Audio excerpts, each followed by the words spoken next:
उज्जवल Bharat news daily bulletin 9 PM में आपका स्वागत है।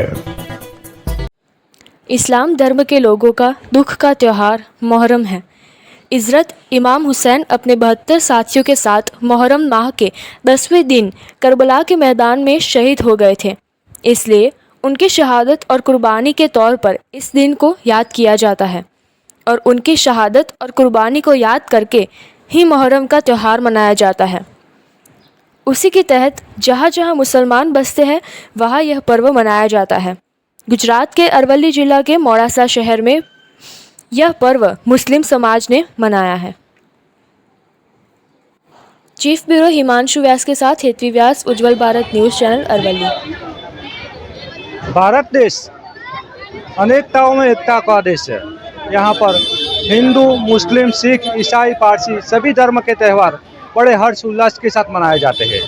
आज मुहर्रम का पर्व यानी कि मुसलमानों का पर्व है, तो अरवली, गुजरात के अरवली जिले के मोड़ासा शहर में भी यह पर्व बड़ी धामधूम से मनाया जा रहा है। आज कुछ मुस्लिम समाज के बिरादर भी हमारे साथ हो गए, हम उनसे बात करेंगे और इस पर्व के बारे में जानकारी लेंगे। नमस्कार जी नमस्कार। आपका नाम बताइए। गुलाम रसूल अहमद भाई उपाध, यहाँ का मैं उप प्रमुख हूँ, ताज़ा कमेटी का उप प्रमुख हूँ।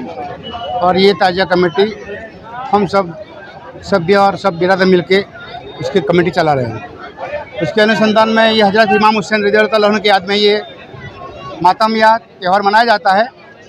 शहीद करबला में उन्होंने अपनी प्राण की आहुति दी थी। उस अनुसंधान में उनकी याद में यही हर साल की तरह इस साल भी ये मैं आपसे पूछना चाहता हूँ, मोड़ासा में किन किन जगहों पर यह त्यौहार? मोड़ासा में 2 जगह पे मनाया जाता है। इसको सरकारी जरिए बोलते हैं, जो गवर्नमेंट की तरफ से सालों से प्रथा चली आई है, और दूसरा कस्बा कमेटी चला रही है, जो यहाँ से कस्बा मस्जिद के बाजू में उनका जरी रखा गया हुआ है। कितने सालों से ये पर्व यहाँ पे मनाया जा रहा है? सरकार के टाइम से वो 200 सालों से, करीबन 200 सालों से प्रथा चली आई रही। वैसे 14 साल से ये प्रथा है, शहीद करबला में थी। धीरे धीरे यह पूरे भारत में यानी कि पूरे वर्ल्ड में भी ये प्रसारित हुई और प्रथा चालू रही। हिमांशु व्यास, उज्जवल भारत न्यूज़ अरवली। અને ત્યાગનો દિવસ છે અને વિશ્વમાં ઇમામ હુસૈન રઝિયલ્લાહુ તાલાએ કરબલાના મેદાનમાં યઝીદની સામે જે જંગ અને બંડ પોકાર્યો હતો એ સત્યનો બંડ હતો। એ લડાઈ સત્ય અને અસત્યની હતી। સત્ય હંમેશા પરેશાન થઈ શકે છે, પરંતુ પરાજિત નથી થઈ શકતું। આજે સમગ્ર વિશ્વ આલમમાં યઝીદ, ફિરૌન અને આવા લોકોએ સત્તા પ્રાપ્તિ માટે અનેક હથકંડા અપનાવ્યા, પરંતુ બહુ મોટી સંખ્યામાં જ્યારે યઝીદ કરબલાના મેદાનમાં હઝરત ઇમામ હસન રઝિયલ્લાહુ સામે જ્યારે જંગ કરવા માટે આવ્યા, ત્યારે હઝરત ઇમામ હસન રઝિયલ્લાહુ તાલા પાસે બહુ જૂથ સાથીઓ હતા, છતાં પણ તેમને અમારા પ્યારા નબી કરીમ સલ્લલ્લાહુ અલૈહિ વસલ્લમના સિદ્ધાંતોને સમગ્ર વિશ્વના પંથકમાં પ્રચલિત કરવા માટે તેમને આ સત્યની જે લડાઈ લડી અને સત્યની લડાઈમાં તેઓ શહાદત વહોરી છે।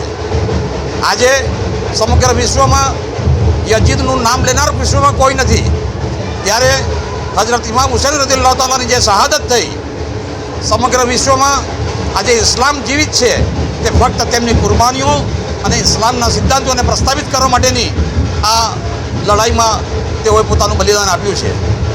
આજે કસ્બા જમાત દ્વારા વર્ષોની પરંપરા અનુસાર જે રીતે ઇમામ હુસૈન રઝિયલ્લાહુ તાલાની યાદમાં જે મુહર્રમની જે જુલુસ કાઢવામાં આવે છે, તે સદભાવના, સૌહાર્દપૂર્ણ વાતાવરણ અને લોકોમાં એક ભાઈચારાની લાગણી ઊભી કરવા માટેનો જે આ પ્રસંગ છે, અને આજના દિવસે તમામ અહીંયા ઉપસ્થિત પૂર્વ ધારાસભ્યશ્રીઓ, કસ્બા સમાજના આગેવાનો અને સમાજના તમામ લોકો ઉપસ્થિત થઈને જે લોકોએ અહીંયા આવકારવા માટે જે પ્રસંગ બનાવ્યો છે, તે બદલ તેમને હું અભિનંદન આપું છું।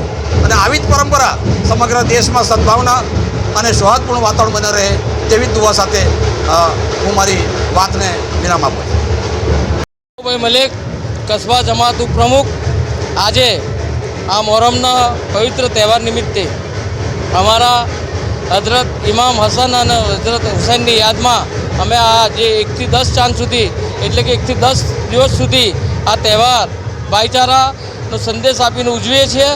પૂજ્ય રાષ્ટ્રપિતા મહાત્મા ગાંધીએ પણ આ બાબતે એમના સત્યના પ્રયોગમાં ઉલ્લેખ કરેલ છે કે અગર સાદાઈથી જીવવું હોય તો હજરત ઇમામ હુસૈન પાસેથી શીખવા જેવું છે. એટલે આ બાબતે આ પર્વ એક મહત્ત્વનું પર્વ છે અને અમે એને ધામધૂમથી ઉજવીએ છીએ. આ વિસ્તારમાં આ પર્વ કેટલા સમયથી મનાવવામાં આ વિસ્તારમાં અમારા બાપ દાદા વખતથી અમે તેમુલંગ વખતથી અમારા પૂર્વજો વંશજો આજ દિવસ સુધી આ તહેવાર ધામધૂમથી ઉજવીએ છીએ.